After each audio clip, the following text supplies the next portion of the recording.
नमस्कार दोस्तों, आज हम शुरू करने जा रहे हैं आईआईटी रुड़की के इंडस्ट्रियल सेफ्टी इंजीनियरिंग कोर्स का पहला हफ्ता, इंट्रोडक्शन टू इंडस्ट्रियल सेफ्टी। इस हफ्ते हम जानेंगे कि इंडस्ट्रियल सेफ्टी क्या होती है, इसकी जरूरत क्यों है और एक इंजीनियर की इसमें क्या भूमिका होती है। इंडस्ट्रियल सेफ्टी का मतलब है किसी उद्योग या कार्यस्थल पर काम करने वाले व्यक्ति, मशीन और पर्यावरण को दुर्घटनाओं से बचाना। इसका मुख्य उद्देश्य जीरो एक्सीडेंट प्राप्त करना है। इंडस्ट्रियल सेफ्टी का मुख्य उद्देश्य क्या है? 1. कामगारों की सुरक्षा। 2. मशीनों और उपकरणों की सुरक्षा। 3. उत्पादन का निरंतरता बनाए रखना। 4. पर्यावरण और समाज की रक्षा करना। उद्योगों में सुरक्षा क्यों आवश्यक है? क्योंकि हर उद्योग में मैकेनिकल, इलेक्ट्रिकल, केमिकल या ह्यूमन रिलेटेड हैजर्ड्स मौजूद होते हैं। सेफ्टी न होने से उत्पादन रुक सकता है, मशीनें खराब हो सकती हैं और सबसे जरूरी, जीवन का नुकसान हो सकता है। अनसेफ एक्ट्स और अनसेफ कंडीशंस में अंतर। अनसेफ एक्ट, व्यक्ति द्वारा की गई गलती, जैसे बिना पीपीई पहने काम करना। अनसेफ कंडीशन, वातावरण या मशीन से जुड़ी खामी, जैसे लीक करती पाइप, खराब वायरिंग। एक्सीडेंट क्या है? किसी अवांछित घटना को जो चोट, नुकसान या मृत्यु का कारण बने, उसे एक्सीडेंट कहते हैं। एक्सीडेंट के प्रमुख कारण: 1. मानव त्रुटि। 2. मशीन फेल होना। 3. खराब मेंटेनेंस। 4. असुरक्षित व्यवहार। 5. प्रशिक्षण की कमी। एक्सीडेंट रोकने के तरीके: 1. ट्रेनिंग और अवेयरनेस। 2. पीपीई का उपयोग। 3. Regular inspection. 4. Machine guarding. 5. Housekeeping. 6. Safety rules का पालन। एक्सीडेंट की लागत के प्रकार: डायरेक्ट कॉस्ट और indirect cost. Direct cost, medical खर्च, मुआवजा, मशीन मरम्मत। Indirect cost, production loss, morale low होना, रेप्यूटेशन खराब होना। हाइनरिच ट्रायंगल बताता है एक मेजर एक्सीडेंट के पीछे 29 माइनर एक्सीडेंट्स और 300 नियर मिसेस होते हैं। छोटी घटनाओं पर ध्यान देकर बढ़ती दुर्घटनाओं को रोका जा सकता है। सेफ्टी पॉलिसी, एक लिखित दस्तावेज जिसमें संगठन अपने सेफ्टी के प्रति कमिटमेंट को दर्शाता है और यह बताता है कि सुरक्षा को कैसे बनाए रखा जाएगा। सेफ्टी पॉलिसी में शामिल: 1. कंपनी की सेफ्टी कमिटमेंट। 2. कर्मचारियों की जिम्मेदारी। 3. प्रशिक्षण योजना। 4. आपातकालीन प्रक्रिया। सेफ्टी इंजीनियर की भूमिका: 1. हैजर्ड पहचानना। 2. रिस्क एनालिसिस करना। 3. सेफ्टी ट्रेनिंग देना। 4. एक्सीडेंट इन्वेस्टिगेशन करना। 5. सेफ्टी ऑडिट करना। भारत में प्रमुख कानून: 1. Factories act 1940। 2. Boilers act 1935। 3. Explosives act 1844। 4. Environment protection act 1946। 5. Electricity act 2003। Factories act 1948 का उद्देश्य कामगारों की सेहत, सुरक्षा और कल्याण सुनिश्चित करना, जैसे ventilation, lighting, cleanliness, machine guarding. Safety committee, घटनाओं की समीक्षा, सुधार सुझाना और सुरक्षा जागरूकता बढ़ाना। आज हमने जाना कि इंडस्ट्रियल सेफ्टी क्या है, इसकी जरूरत क्यों है और इसे लागू करने में नीति, प्रशिक्षण और जिम्मेदारियों की क्या भूमिका है। शानदार। अब हम बढ़ते हैं IIT Roorkee NPTEL course industrial safety engineering week 2 का पूरा Hindi Q&A plus YouTube voice over script plus scene prompts. आइए सेफ्टी मैनेजमेंट सिस्टम को समझें।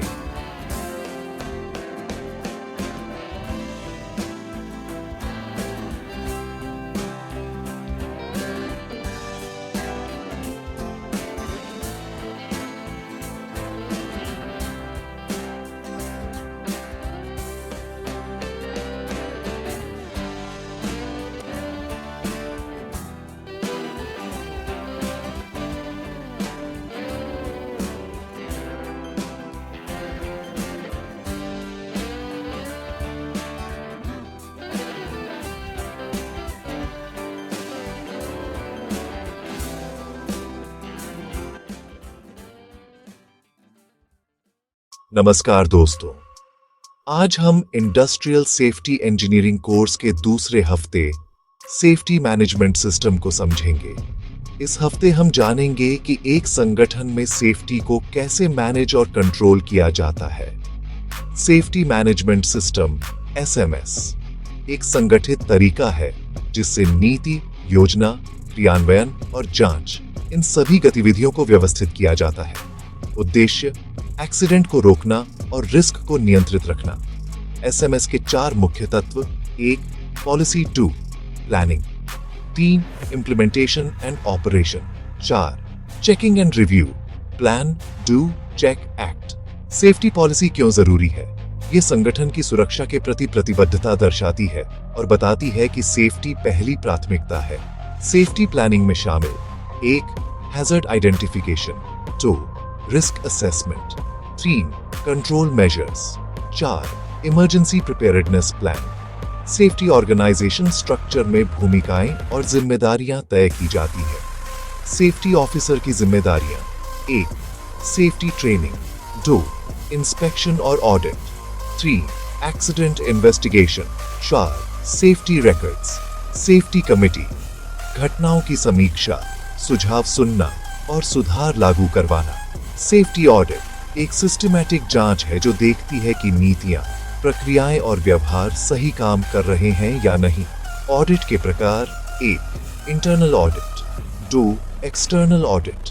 सेफ्टी इंस्पेक्शन एक नियमित जांच है ताकि खतरों को समय रहते दूर किया जा सके। सेफ्टी ट्रेनिंग से सही कार्य पद्धति, पीपीई का उपयोग और इमरजेंसी हैंडलिंग सिखाया जाता है। Safety motivation safety awards, appreciation cards, zero accident competition. Safety performance indicators: 1 frequency rate FR, 2 severity rate SR, 3 incident rate IR, 4 near miss reporting FR, 5 number of injuries x 1000 total man hours worked प्रति 10 लाख घंटे में कितनी दुर्घटनाएं हुई। Data से पता चलता है कहां जोखिम अधिक है और कहां सुधार चाहिए। सेफ्टी कल्चर जहां हर व्यक्ति सुरक्षा को अपनी व्यक्तिगत जिम्मेदारी मानता है। Safety is not a rule, it's a habit. Unsafe behaviour बदलने के तरीके: 1 behaviour based safety BBS, 2 reward system, 3 counselling और regular feedback. Safety records: 1 accident reports, 2 inspection reports, 3 safety training records, 4 audit reports, 5 PPE issue register. व्यक्तिगत सुरक्षा उपकरण का सही उपयोग: हेलमेट, सेफ्टी जूते, दस्ताने, चश्मे। अच्छी हाउसकीपिंग से दुर्घटना की संभावना कम होती है। मशीन गार्डिंग सुनिश्चित करें कि खतरनाक हिस्सों पर गार्ड लगे हों। एक स्पष्ट और अभ्यास किया हुआ इमरजेंसी प्लान होना चाहिए। हमने देखा सुरक्षा क्या है, खतरे कौन से हैं, रोकथाम कैसे करें, एसएमएस कैसे काम करता है और संस्कृति कैसे बनती है। मैनेजमेंट की प्रतिबद्धता, कर्मचारियों की भागीदारी और मजबूत सिस्टम मिलकर जीरो एक्सीडेंट को संभव बनाते हैं। छोटे कदम बड़े बदलाव लाते हैं। पीपीई पहनिए, सफाई रखिए, खतरे को तुरंत रिपोर्ट कीजिए। आइए प्रण लें, कार्यस्थल को घर जितना सुरक्षित बनाएंगे और जीरो एक्सीडेंट के लक्ष्य की ओर साथ चलेंगे। धन्यवाद।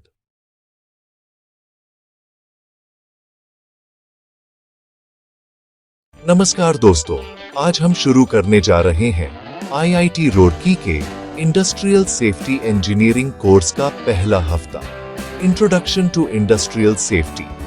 इस हफ्ते हम जानेंगे कि इंडस्ट्रियल सेफ्टी क्या होती है, इसकी जरूरत क्यों है और एक इंजीनियर की इसमें क्या भूमिका होती है। इंडस्ट्रियल सेफ्टी का मतलब है किसी उद्योग या कार्यस्थल पर काम करने वाले व्यक्ति, मशीन और पर्यावरण को दुर्घटनाओं से बचाना। इसका मुख्य उद्देश्य जीरो एक्सीडेंट प्राप्त करना है। इंडस्ट्रियल सेफ्टी का मुख्य उद्देश्य क्या है? 1 कामगारों की सुरक्षा, 2 मशीनों और उपकरणों की सुरक्षा, 3 उत्पादन का निरंतरता बनाए रखना, 4 पर्यावरण और समाज की रक्षा करना। उद्योगों में सुरक्षा क्यों आवश्यक है? क्योंकि हर उद्योग में मैकेनिकल, इलेक्ट्रिकल, केमिकल या ह्यूमन रिलेटेड हैजर्ड्स मौजूद होते हैं। सेफ्टी न होने से उत्पादन रुक सकता है, मशीनें खराब हो सकती हैं और सबसे जरूरी जीवन का नुकसान हो सकता है। अनसेफ एक्ट्स और अनसेफ कंडीशंस में अंतर।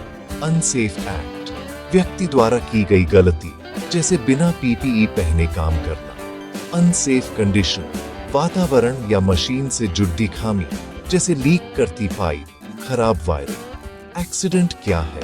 किसी अवांछित घटना को जो चोट, नुकसान या मृत्यु का कारण बने उसे एक्सीडेंट कहते हैं। एक्सीडेंट के प्रमुख कारण: 1. मानव त्रुटि, 2. मशीन फेल होना, 3. खराब मेंटेनेंस, 4. असुरक्षित व्यवहार, 5. प्रशिक्षण की कमी। एक्सीडेंट रोकने के तरीके: 1. ट्रेनिंग और अवेयरनेस, 2. पीपीई का उपयोग, 3. Regular inspection, 4. Machine guarding, 5. Housekeeping, 6. Safety rules का पालन। एक्सीडेंट की लागत के प्रकार: डायरेक्ट कॉस्ट और indirect cost. Direct cost medical खर्च, मुआवजा, मशीन मरम्मत। Indirect cost production loss, morale low होना, रेप्यूटेशन खराब होना। हाइनरिच ट्रायंगल बताता है एक मेजर एक्सीडेंट के पीछे 29 माइनर एक्सीडेंट्स और 300 नियर मिसेस होते हैं। छोटी घटनाओं पर ध्यान देकर बढ़ती दुर्घटनाओं को रोका जा सकता है। सेफ्टी पॉलिसी एक लिखित दस्तावेज जिसमें संगठन अपने सेफ्टी के प्रति कमिटमेंट को दर्शाता है और यह बताता है कि सुरक्षा को कैसे बनाए रखा जाएगा। सेफ्टी पॉलिसी में शामिल: 1. कंपनी की सेफ्टी कमिटमेंट, 2. कर्मचारियों की जिम्मेदारी, 3. प्रशिक्षण योजना, 4. आपातकालीन प्रक्रिया। सेफ्टी इंजीनियर की भूमिका: 1. हैजर्ड पहचानना, 2. रिस्क एनालिसिस करना, 3. सेफ्टी ट्रेनिंग देना, 4. एक्सीडेंट इन्वेस्टिगेशन करना, 5. सेफ्टी ऑडिट करना। भारत में प्रमुख कानून: 1. Factories act 1940, 2. Boilers act 1935, 3. Explosives act 1844, 4. Environment protection act 1946, 5. Electricity act 2003। Factories act 1948 का उद्देश्य कामगारों की सेहत, सुरक्षा और कल्याण सुनिश्चित करना, जैसे ventilation, lighting, cleanliness, machine guarding. Safety committee घटनाओं की समीक्षा, सुधार सुझाना और सुरक्षा जागरूकता बढ़ाना। आज हमने जाना कि इंडस्ट्रियल सेफ्टी क्या है, इसकी जरूरत क्यों है और इसे लागू करने में नीति, प्रशिक्षण और जिम्मेदारियों की क्या भूमिका है। शानदार। अब हम बढ़ते हैं IIT Roorkee NPTEL course industrial safety engineering week 2 का पूरा Hindi Q&A plus YouTube voice over script plus scene prompts. आइए सेफ्टी मैनेजमेंट सिस्टम को समझें।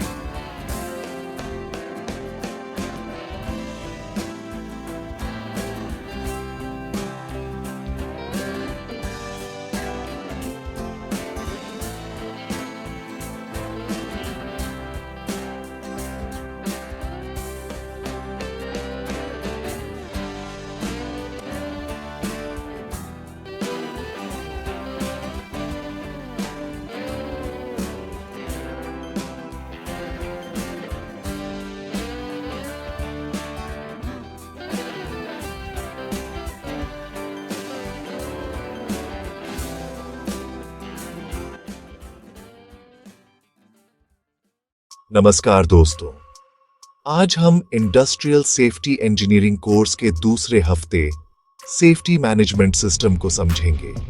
इस हफ्ते हम जानेंगे कि एक संगठन में सेफ्टी को कैसे मैनेज और कंट्रोल किया जाता है। सेफ्टी मैनेजमेंट सिस्टम SMS एक संगठित तरीका है जिससे नीति, योजना, क्रियान्वयन और जांच इन सभी गतिविधियों को व्यवस्थित किया जाता है। उद्देश्य एक्सीडेंट को रोकना और रिस्क को नियंत्रित रखना। SMS के 4 मुख्य तत्व: 1. Policy, 2. Planning, 3. Implementation and operation, 4. Checking and review, plan, do, check, act. Safety policy क्यों जरूरी है? ये संगठन की सुरक्षा के प्रति प्रतिबद्धता दर्शाती है और बताती है कि सेफ्टी पहली प्राथमिकता है। सेफ्टी प्लानिंग में शामिल: 1. Hazard identification, 2. Risk assessment, 3. Control measures, 4. Emergency preparedness plan. Safety organisation structure में भूमिकाएं और जिम्मेदारियां तय की जाती है। सेफ्टी ऑफिसर की जिम्मेदारियां: 1. Safety training, 2. इंस्पेक्शन और audit, 3. Accident investigation, 4. Safety records. Safety committee, घटनाओं की समीक्षा, सुझाव सुनना और सुधार लागू करवाना। सेफ्टी ऑडिट एक सिस्टमैटिक जांच है जो देखती है कि नीतियां, प्रक्रियाएं और व्यवहार सही काम कर रहे हैं या नहीं। ऑडिट के प्रकार: 1. Internal audit, 2. External audit. Safety inspection एक नियमित जांच है ताकि खतरों को समय रहते दूर किया जा सके। सेफ्टी ट्रेनिंग से सही कार्य पद्धति, पीपीई का उपयोग और इमरजेंसी हैंडलिंग सिखाया जाता है। Safety motivation, safety awards, appreciation cards, zero accident competition. Safety performance indicators: 1. Frequency rate (FR), 2. severity rate (SR), 3. incident rate (IR), 4. near miss reporting (FR), 5. number of injuries x 1000,000। total man hours worked, प्रति 10 लाख घंटे में कितनी दुर्घटनाएं हुई। Data से पता चलता है कहां जोखिम अधिक है और कहां सुधार चाहिए। सेफ्टी कल्चर, जहां हर व्यक्ति सुरक्षा को अपनी व्यक्तिगत जिम्मेदारी मानता है। Safety is not a rule, it's a habit. Unsafe behaviour बदलने के तरीके: 1. Behaviour based safety (BBS), 2. Reward system, 3. Counselling और regular feedback. Safety records: 1. Accident reports, 2. Inspection reports, 3. Safety training records, 4. Audit reports, 5. PPE issue register, व्यक्तिगत सुरक्षा उपकरण का सही उपयोग, हेलमेट, सेफ्टी जूते, दस्ताने, चश्मे। अच्छी हाउसकीपिंग से दुर्घटना की संभावना कम होती है। मशीन गार्डिंग सुनिश्चित करें कि खतरनाक हिस्सों पर गार्ड लगे हों। एक स्पष्ट और अभ्यास किया हुआ इमरजेंसी प्लान होना चाहिए। हमने देखा सुरक्षा क्या है, खतरे कौन से हैं, रोकथाम कैसे करें, SMS कैसे काम करता है और संस्कृति कैसे बनती है। मैनेजमेंट की प्रतिबद्धता, कर्मचारियों की भागीदारी और मजबूत सिस्टम मिलकर जीरो एक्सीडेंट को संभव बनाते हैं। छोटे कदम बड़े बदलाव लाते हैं। PPE पहनिए, सफाई रखिए, खतरे को तुरंत रिपोर्ट कीजिए। आइए प्रण लें, कार्यस्थल को घर जितना सुरक्षित बनाएंगे और जीरो एक्सीडेंट के लक्ष्य की ओर साथ चलेंगे। धन्यवाद।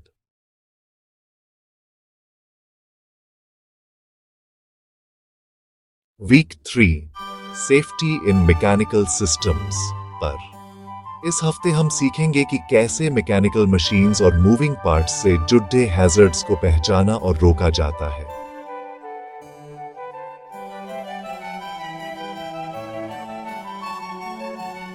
नमस्कार दोस्तों, आज हम IIT रुड़की के इंडस्ट्रियल सेफ्टी इंजीनियरिंग कोर्स के वीक 3 में मैकेनिकल सेफ्टी के बारे में सीखेंगे। यह हफ्ता उन सभी के लिए बहुत महत्वपूर्ण है जो प्रोडक्शन, मेंटेनेंस या वर्कशॉप में काम करते हैं। प्रश्न 1, मैकेनिकल हैजर्ड क्या होता है?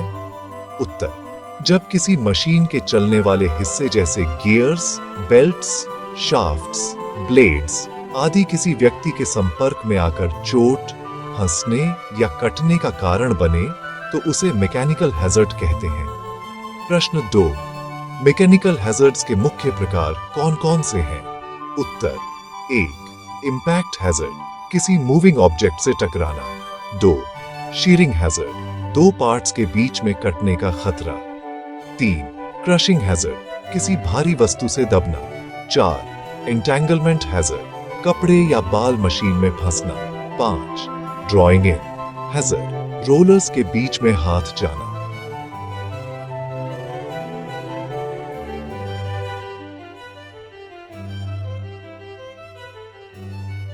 प्रश्न 3, मशीन गार्ड क्या होता है? उत्तर: मशीन गार्ड एक प्रोटेक्टिव कवर होता है जो मशीन के खतरनाक हिस्सों को ढककर ऑपरेटर को सुरक्षित रखता है।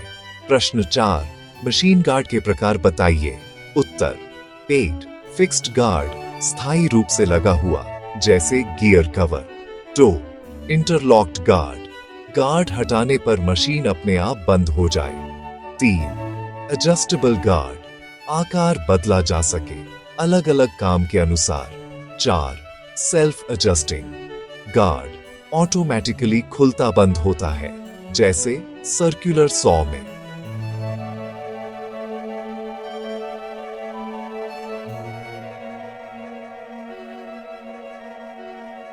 प्रश्न 5. वर्कशॉप में बेसिक सेफ्टी रूल्स क्या हैं? उत्तर 1. पीपीई पहनना, helmet, gloves, shoes, goggles. 2. Loose कपड़े या बाल न रखें। 3. मशीन चलाते समय ध्यान केंद्रित रखें। 4. टूल्स को सही तरीके से रखें। 5. इमरजेंसी स्टॉप बटन को पहचानें। प्रश्न 6. लेट मशीन चलाते समय कौन कौन सी सावधानियां रखनी चाहिए? उत्तर 1. चक की मशीन में छोड़कर स्टार्ट न करें।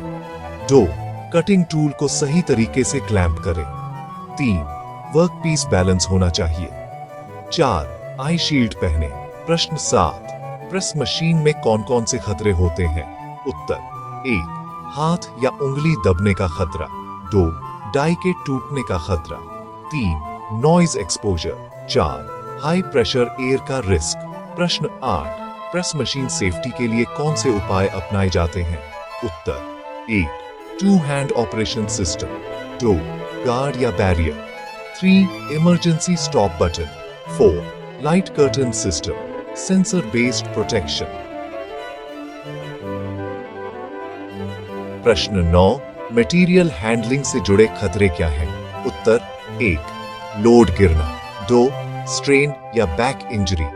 3. Forklift collision. 4. ओवरलोडिंग। प्रश्न 10. सेफ मटेरियल हैंडलिंग के उपाय क्या हैं? उत्तर 1. लोड की कैपेसिटी जाने। 2. फॉकलिफ्ट ऑपरेटर को प्रशिक्षित करें। 3.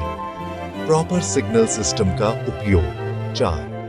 मैकेनिकल एड्स जैसे हॉइस्ट, क्रेन का प्रयोग।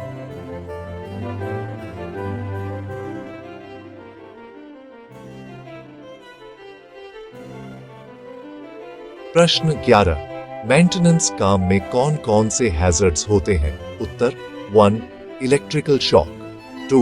मशीन स्टार्ट होने का खतरा। 3. ऑयल स्पिल से स्लिप होना। 4. Falling from height. प्रश्न 12. मेंटेनेंस सेफ्टी के लिए लॉकआउट टैग आउट लोटो क्या होता है? उत्तर लॉकआउट टैग आउट एक सेफ्टी प्रक्रिया है जिसमें मेंटेनेंस शुरू करने से पहले मशीन की बिजली, हवा या हाइड्रोलिक सप्लाई को बंद करके लॉक और टैग लगाया जाता है ताकि कोई भी गलती से मशीन चालू न करे।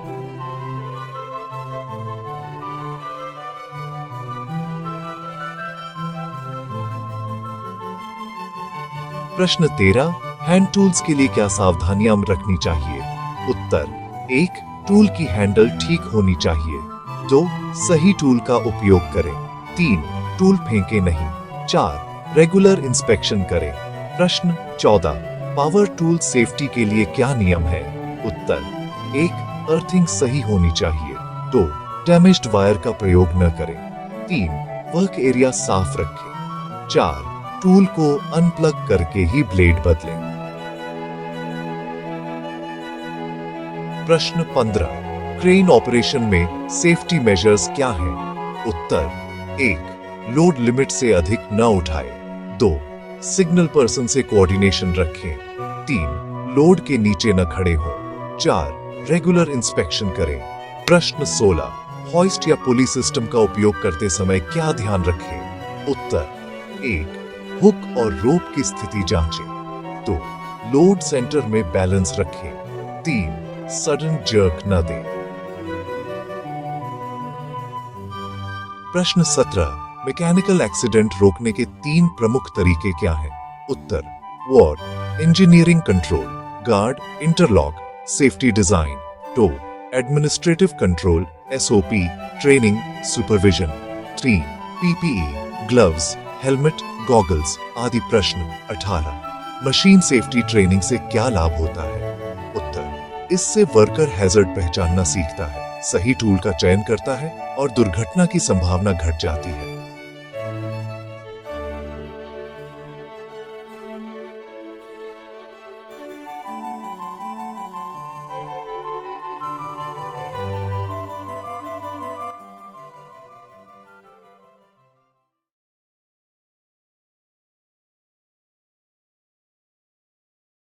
And it's effects. प्रश्न 3, इलेक्ट्रिक शॉक कैसे होता है? उत्तर, जब मानव शरीर के माध्यम से बिजली का प्रवाह होता है तो शॉक लगता है।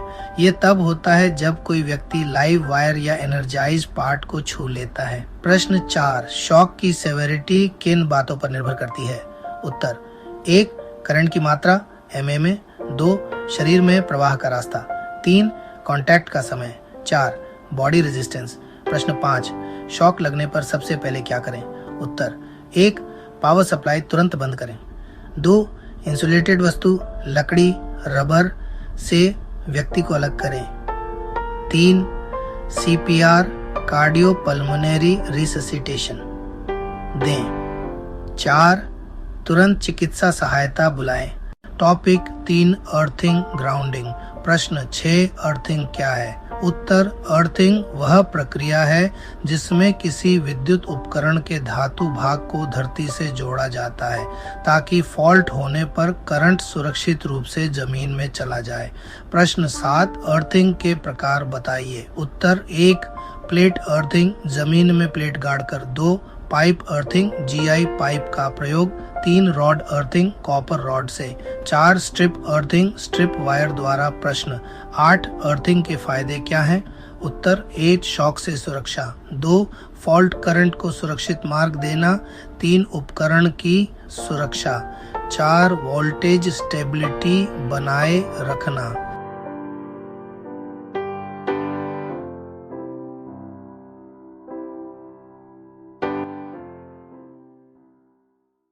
Topic 4, electrical protection devices. प्रश्न 9, फ्यूज क्या है और कैसे काम करता है? उत्तर, फ्यूज एक सेफ्टी डिवाइस है जो ओवरलोड या शॉर्ट सर्किट होने पर पिघलकर सर्किट को तोड़ देता है ताकि उपकरण जलने से बच जाए। प्रश्न 10, एमसीबी मिनिएचर सर्किट ब्रेकर क्या करता है?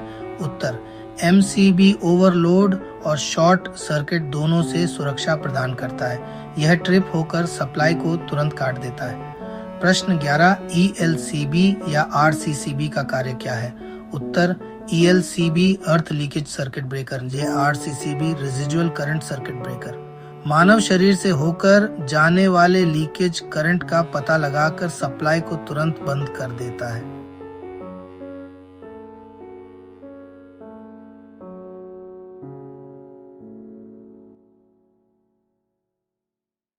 Topic 5, electrical safety rules and PPE. प्रश्न 12, इलेक्ट्रिकल वर्क के लिए कौन कौन से पीपीई आवश्यक हैं? उत्तर, 8, insulated gloves, 2, safety shoes non metallic sole, 3, safety goggles, 4, flame resistant clothing, 5, helmet with face shield. प्रश्न 13, इलेक्ट्रिकल मेंटेनेंस के नियम क्या हैं? उत्तर, 1, पावर सप्लाई बंद करके ही काम करें, 2, लॉक आउट टैग आउट लागू करें, 3, टेस्ट बिफोर टच, मल्टीमीटर से जांच करें, 4, इंसुलेटेड टूल्स का प्रयोग करें। Topic 6, safe electrical installation. प्रश्न 14, सेफ वायरिंग सिस्टम के लिए क्या नियम है? उत्तर, 1, सही रेटिंग की वायर का प्रयोग, 2, वायर जॉइंट्स पर प्रॉपर इंसुलेशन, 3, ओवरलोडिंग से बचना, 4, colour coding, phase red, neutral, black, earth, green. प्रश्न 15, अर्थिंग रेजिस्टेंस का मान कितना होना चाहिए? उत्तर, आमतौर पर 1 ओम से कम होना चाहिए ताकि फॉल्ट करंट आसानी से जमीन में चला जाए। प्रश्न 16, इलेक्ट्रिकल पैनल के आसपास क्या सेफ्टी कंडीशन होनी चाहिए? उत्तर, वूल, ड्राई फ्लोर और प्रॉपर लाइटिंग, 2, वार्निंग साइंस लगाना, 3, पैनल डोर हमेशा बंद रखना, 4, फायर एक्सटिंग्विशर CO2 टाइप पास में होना चाहिए। Topic 7, electrical fire safety. प्रश्न 17, इलेक्ट्रिकल फायर कैसे लगती है? उत्तर, शॉर्ट सर्किट, लूज कनेक्शन या ओवरलोड के कारण वायर गर्म होकर इंसुलेशन जल जाता है और आग लग जाती है। प्रश्न 18, इलेक्ट्रिकल फायर बुझाने के लिए कौन से एक्सटिंग्विशर का प्रयोग करें? उत्तर, CO2 कार्बन डाइऑक्साइड या dry chemical powder DCP extinguisher, क्योंकि ये बिजली का संचार नहीं करते।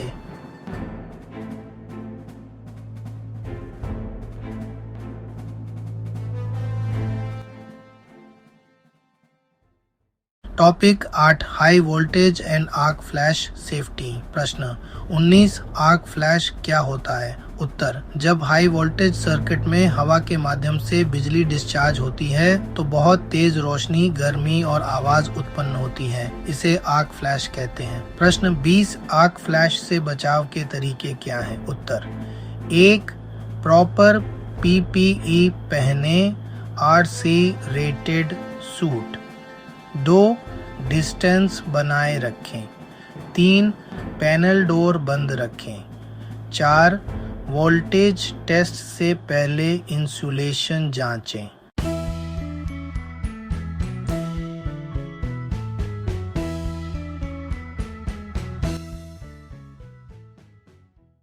टॉपिक 8 केमिकल हैजर्ड्स का परिचय। प्रश्न 1 केमिकल हैजर्ड क्या है? उत्तर जब कोई रासायनिक पदार्थ, केमिकल सब्सटेंस मानव शरीर, पर्यावरण या मशीन के लिए हानिकारक प्रभाव डालता है तो उसे केमिकल हैजर्ड कहा जाता है। प्रश्न 2 केमिकल हैजर्ड्स के प्रकार क्या हैं? उत्तर 1 टॉक्सिक हैजर्ड्स जहरीले पदार्थ जैसे chlorine, ammonia.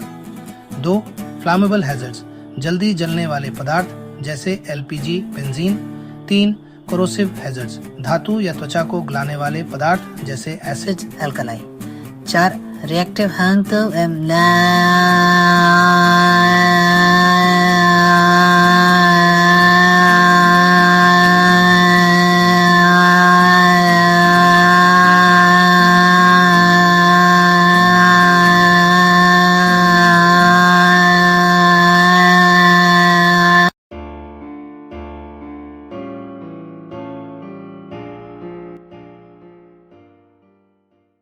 Topic 2 toxicology and exposure. प्रश्न 3 टॉक्सिसिटी क्या है? उत्तर किसी पदार्थ की वह क्षमता जिससे वह शरीर को हानि पहुंचा सके उसे टॉक्सिसिटी कहते हैं। प्रश्न 4 LD50 क्या होता है? उत्तर LD50 लीथल डोज पे 4% वह मात्रा है जिससे 50% परीक्षण समूह जैसे प्रयोगशाला के जानवर की मृत्यु हो जाती है।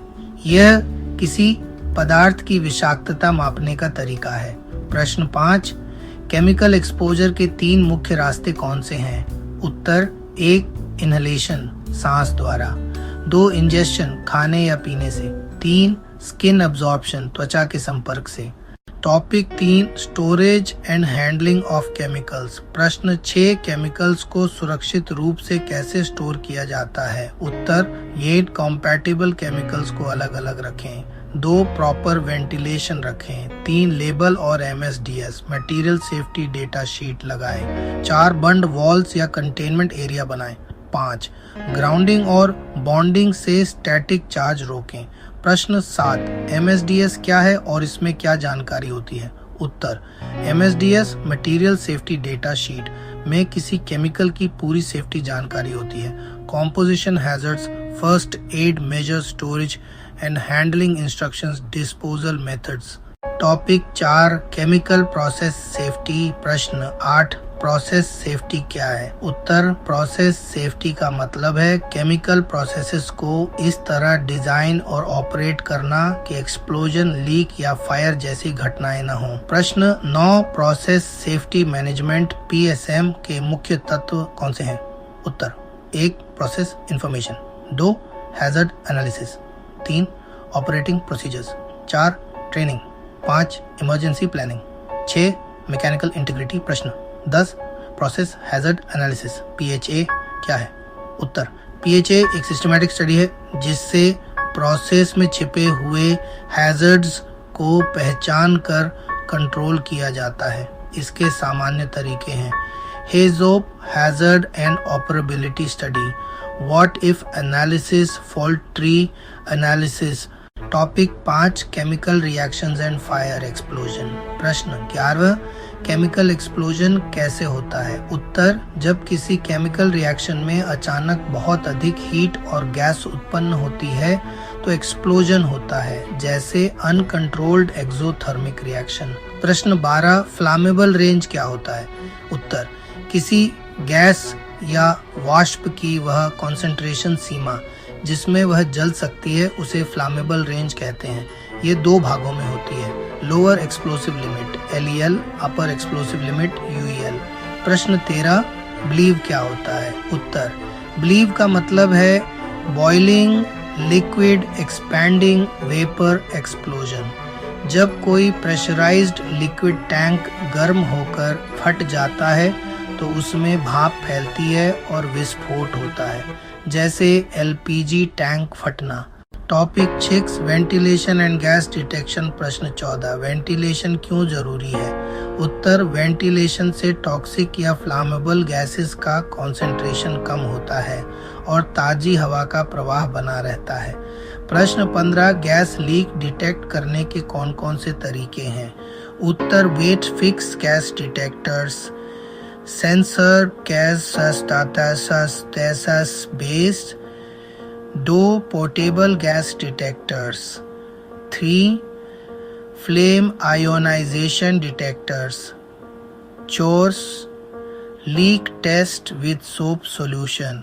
Topic 7, personal protective equipment PPE। प्रश्न 16, केमिकल इंडस्ट्रीज में कौन कौन से PPE उपयोग किए जाते हैं?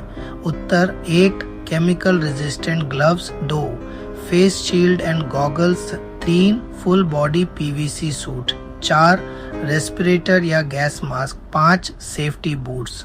Topic 8, emergency planning and response. प्रश्न 17, केमिकल इंडस्ट्री में इमरजेंसी प्लान क्यों जरूरी है?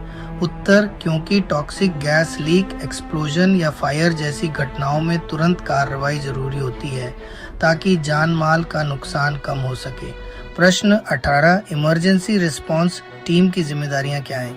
उत्तर, 1 अलार्म सिस्टम सक्रिय करना, 2 एवैक्यूएशन प्रोसेस शुरू करना, 3 फायर एंड रेस्क्यू टीम को बुलाना, 4 मेडिकल हेल्प पहुंचाना, 5 एरिया आइसोलेट करना। प्रश्न 19, केमिकल स्पिल होने पर क्या करें? उत्तर, 1 अलार्म बजाए, 2 एरिया खाली कराएं, 3 PPE पहने, 4 अब्जॉर्बेंट मटेरियल से स्पिल कंट्रोल करें, 5 वेस्ट को सुरक्षित कंटेनर में डालें। Topic 9, case studies. प्रश्न 20, भोपाल गैस ट्रेजेडी 1984 से क्या सीख मिली? उत्तर, 1 प्रॉपर मेंटेनेंस और सेफ्टी सिस्टम्स जरूरी हैं, 2 टॉक्सिक गैस मॉनिटरिंग होना चाहिए, 3 वर्कर्स को इमरजेंसी ट्रेनिंग दी जानी चाहिए, 4 कम्युनिटी अवेयरनेस बहुत महत्वपूर्ण है।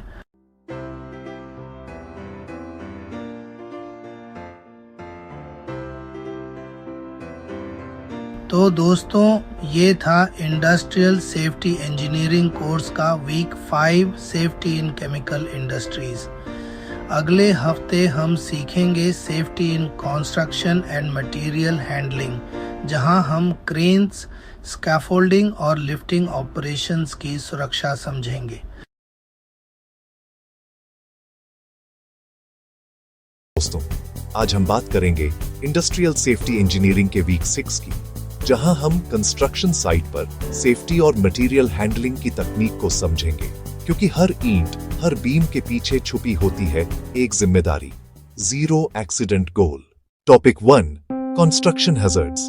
प्रश्न 1, कंस्ट्रक्शन साइट पर सबसे सामान्य हैजर्ड्स कौन से हैं?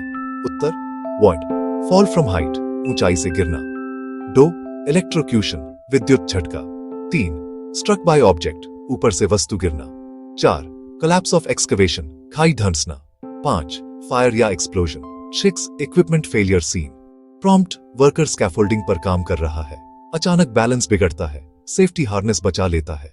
प्रश्न 2, फॉल प्रोटेक्शन सिस्टम क्या है? उत्तर, यह एक सिस्टम है जो वर्कर को ऊंचाई से गिरने से बचाता है। इसमें शामिल हैं guard rails, safety nets, safety harness and lifeline warning science. प्रश्न 3, फॉल प्रोटेक्शन की ऊंचाई सीमा क्या है? उत्तर, अगर कार्य 2 मीटर 6 फीट से अधिक ऊंचाई पर है तो फॉल प्रोटेक्शन अनिवार्य है। प्रश्न 4, स्कैफोल्डिंग क्या होता है और इसमें क्या सावधानियां रखी जाती हैं? उत्तर, स्कैफोल्डिंग एक टेम्पररी स्ट्रक्चर होता है जो वर्कर्स को ऊंचाई पर काम करने में सपोर्ट देता है। सेफ्टी प्रिकॉशंस: 1 बेस फर्म और लेवल होना चाहिए। 2. स्कैफोल्ड बोर्ड्स प्रॉपरली फिक्स्ड हों।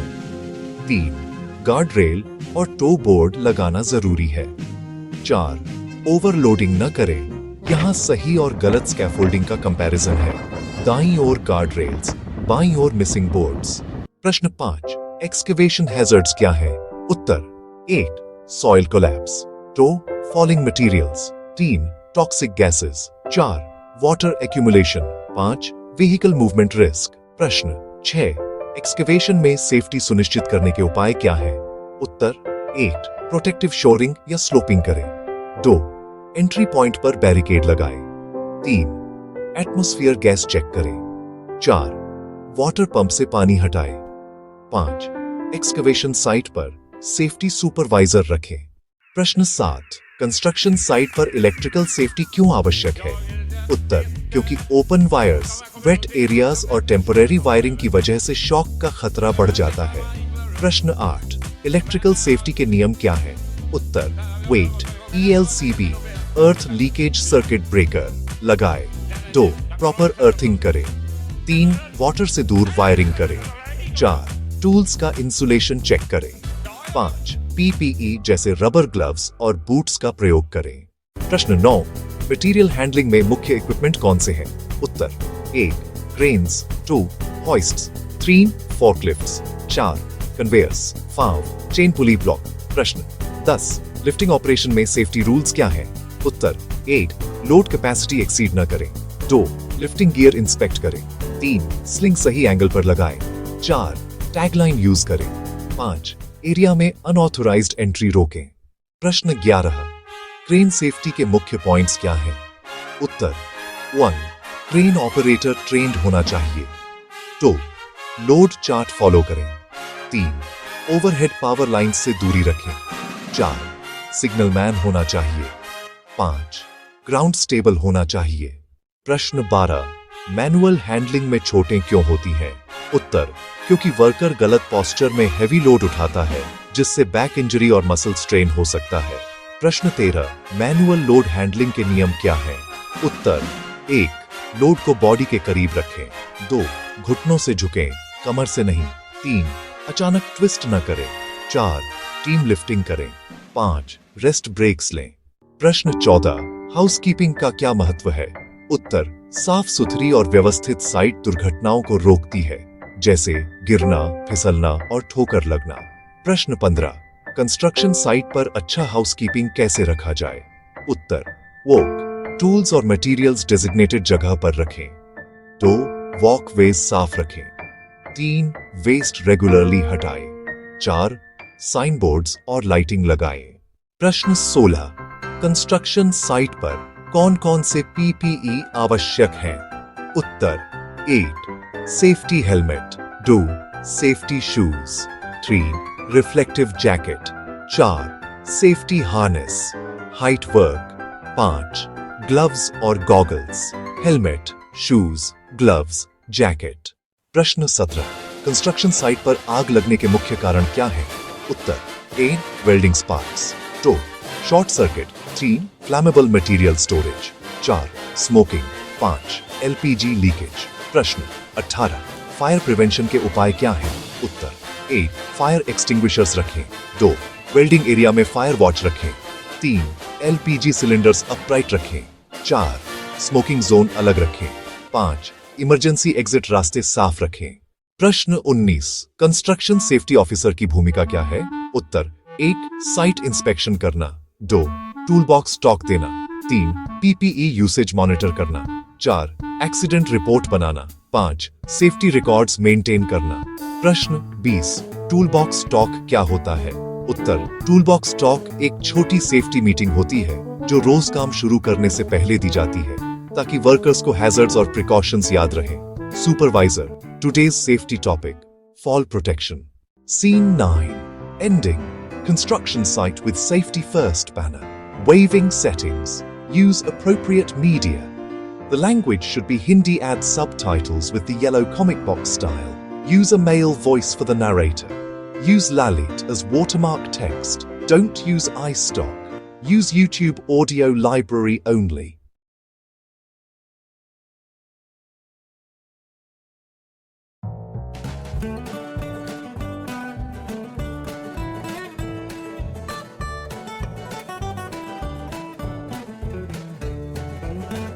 नमस्कार दोस्तों, आज हम इंडस्ट्रियल सेफ्टी इंजीनियरिंग कोर्स के वीक 7 में जानेंगे फायर सेफ्टी इंजीनियरिंग के बारे में। आग एक ऐसी घटना है जो कुछ ही सेकंड में जान और माल का नुकसान कर सकती है, इसलिए इसका ज्ञान हर इंडस्ट्री के लिए अनिवार्य है।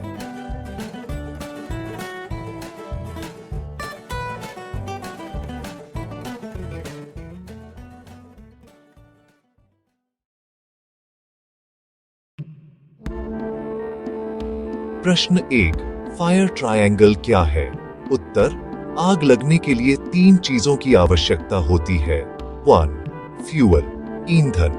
2, ऑक्सीजन। 3, हीट, ऊष्मा। इन तीनों के मिलने से आग लगती है। इसे फायर ट्रायंगल कहा जाता है। प्रश्न 2, फायर टेट्राहीड्रन क्या है?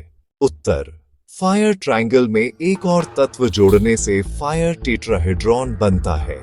केमिकल चेन रिएक्शन, यानी आग को बनाए रखने वाली रासायनिक प्रक्रिया।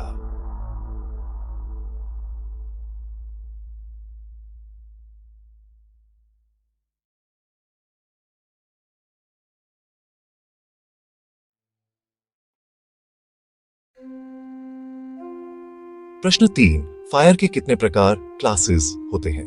8, class A, solid combustible material जैसे लकड़ी, कागज, कपड़ा। 2, क्लास बी, लिक्विड फ्यूल्स जैसे पेट्रोल, तेल, paint. 3, class C, gaseous fires, LPG, acetylene. 4, class D, metal fires, magnesium, sodium. 5, class E, electrical fires, short circuit wiring. 6, class F या K, cooking oils और fats, kitchen आग।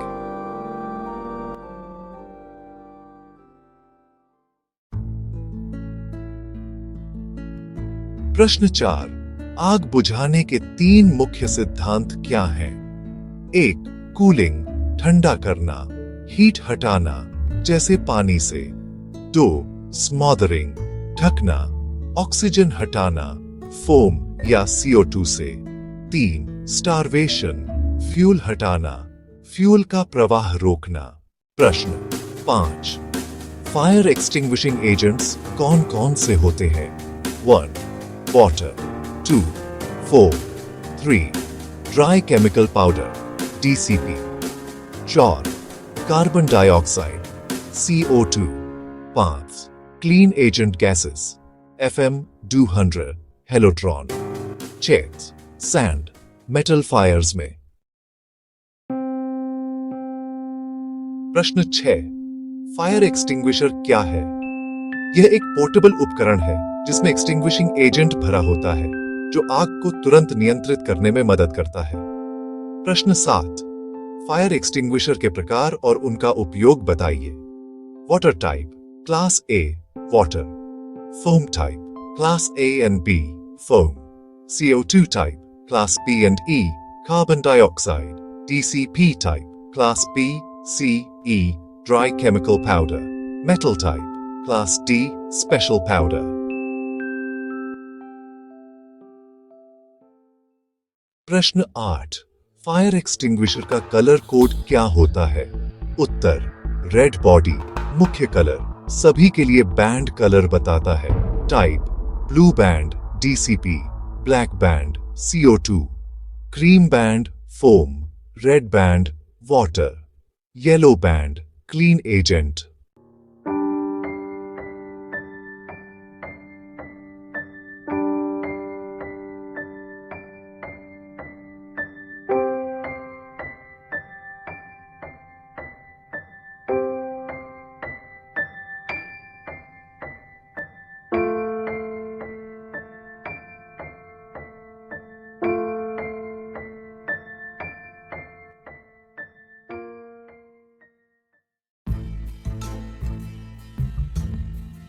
प्रश्न 11, fire protection systems के 2 प्रकार कौन से हैं?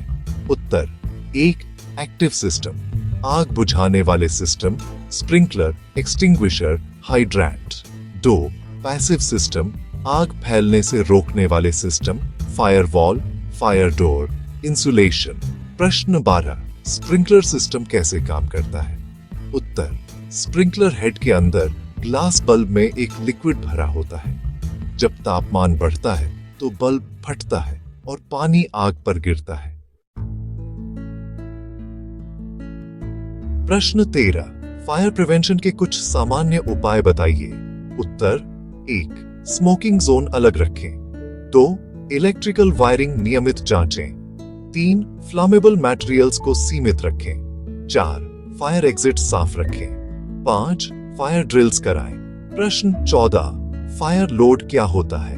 उत्तर, किसी क्षेत्र में उपस्थित सभी दहनशील पदार्थों की मात्रा, जैसे लकड़ी, कपड़ा, तेल, जिससे आग की तीव्रता तय होती है, उसे फायर लोड कहते हैं।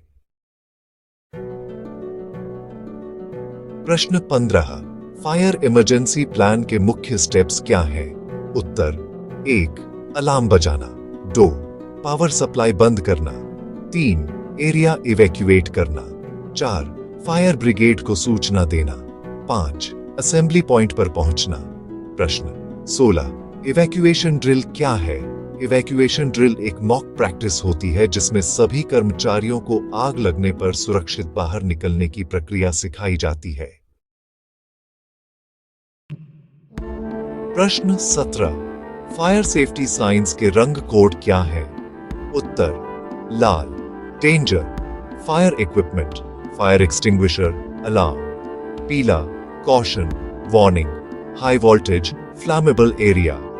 हरा safe condition, exit, first add.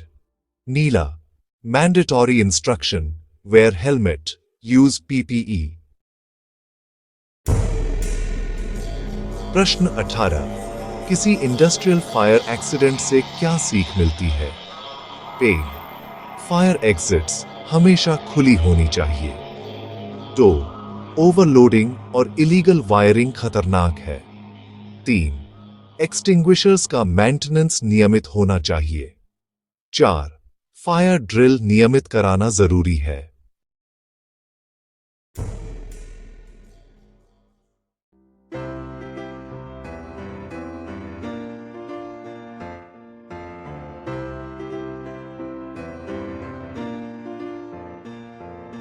तो दोस्तों, यह था इंडस्ट्रियल सेफ्टी इंजीनियरिंग कोर्स का वीक 7, फायर सेफ्टी इंजीनियरिंग। अगले हफ्ते हम जानेंगे एक्सीडेंट इन्वेस्टिगेशन एंड एनालिसिस, जहां हम सीखेंगे दुर्घटनाओं की जड़ तक पहुंचने की तकनीकें। तो दोस्तों, यह था इंडस्ट्रियल सेफ्टी इंजीनियरिंग कोर्स का वीक 7, फायर सेफ्टी इंजीनियरिंग। अगले हफ्ते हम जानेंगे एक्सीडेंट इन्वेस्टिगेशन एंड एनालिसिस, जहां हम सीखेंगे दुर्घटनाओं की जड़ तक पहुंचने की तकनीकें।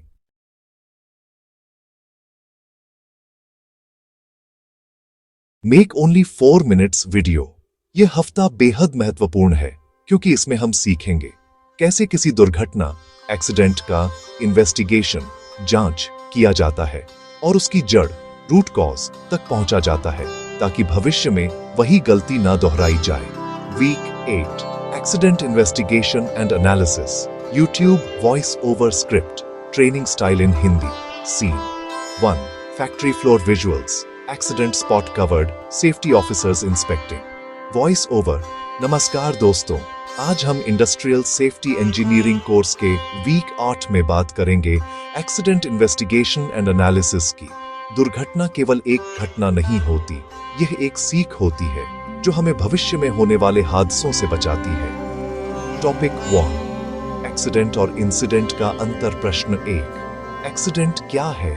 उत्तर, ऐसी अनचाही घटना जिससे व्यक्ति को चोट, जान माल की हानि या उपकरण को नुकसान पहुंचे, उसे एक्सीडेंट कहा जाता है। प्रश्न 2, इंसिडेंट क्या है? उत्तर, इंसिडेंट वह घटना है जो दुर्घटना में बदल सकती थी पर समय पर नियंत्रण या भाग्य से बच गई। इसे नियर मिस भी कहा जाता है। Scene prompt, animation. एक वर्कर फिसलता है पर रेलिंग पकड़ लेता है। Text, incident, near miss. Topic 2, accident के कारण। प्रश्न 3, एक्सीडेंट के मुख्य कारण क्या है? उत्तर, 1, अनसेफ एक्ट्स, असुरक्षित कार्य, जैसे पीपीई न पहनना, लापरवाही। 2, अनसेफ कंडीशंस, असुरक्षित परिस्थिति, जैसे faulty machine, poor lighting. 3, human error. 4, mechanical failure, 5. Environmental factors. प्रश्न 4. अनसेफ एक्ट और अनसेफ कंडीशन में क्या फर्क है? उत्तर: अनसेफ एक्ट गलती इंसान की, जैसे बिना हेलमेट के काम करना। अनसेफ कंडीशन गलती वातावरण या मशीन की, जैसे खुला वायर या slippery floor. Topic 3. Accident investigation का उद्देश्य। प्रश्न 5. एक्सीडेंट इन्वेस्टिगेशन क्यों की जाती है? उत्तर: 1. रूट कॉज पता लगाने के लिए। 2. भविष्य में दुर्घटनाएं रोकने के लिए। 3. सेफ्टी सिस्टम सुधारने के लिए। 4.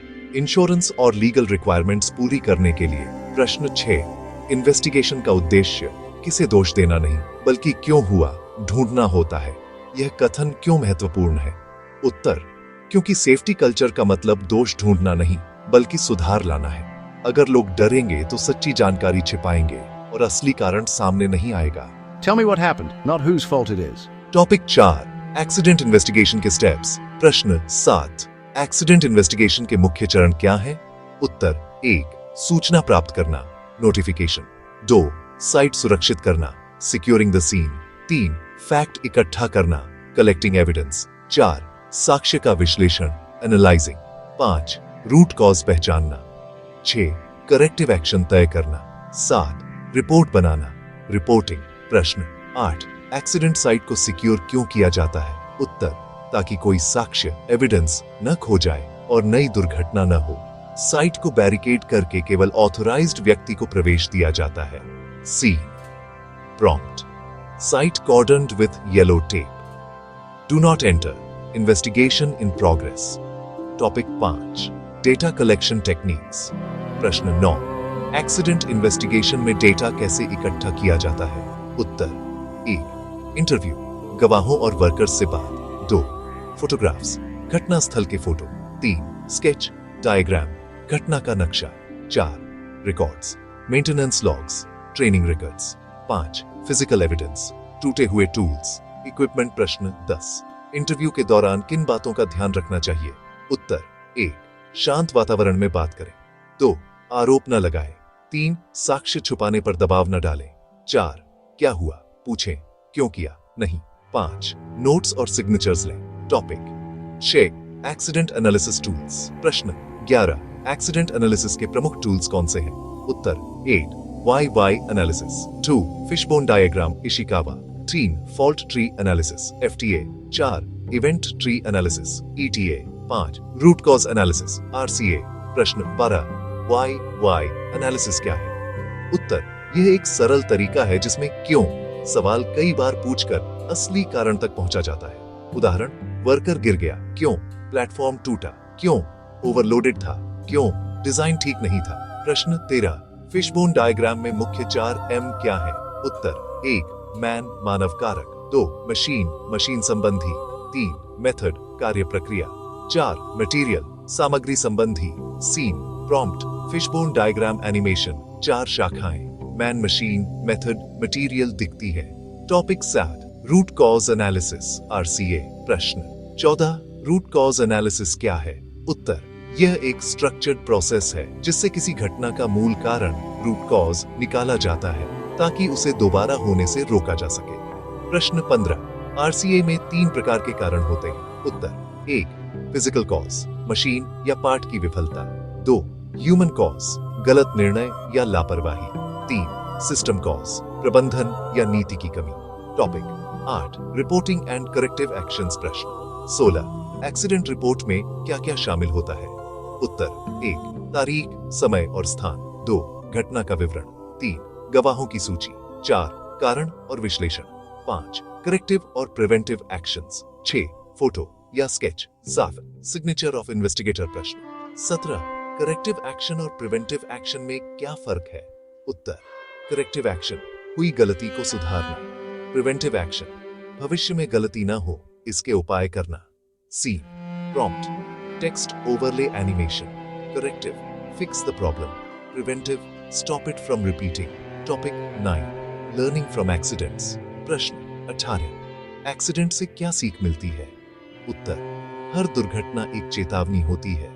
अगर उसका कारण समझ लिया जाए तो सैकड़ों भविष्य की दुर्घटनाएं रोकी जा सकती हैं। इसीलिए हर कंपनी में लेसन्स लर्न्ड डेटाबेस बनाया जाता है।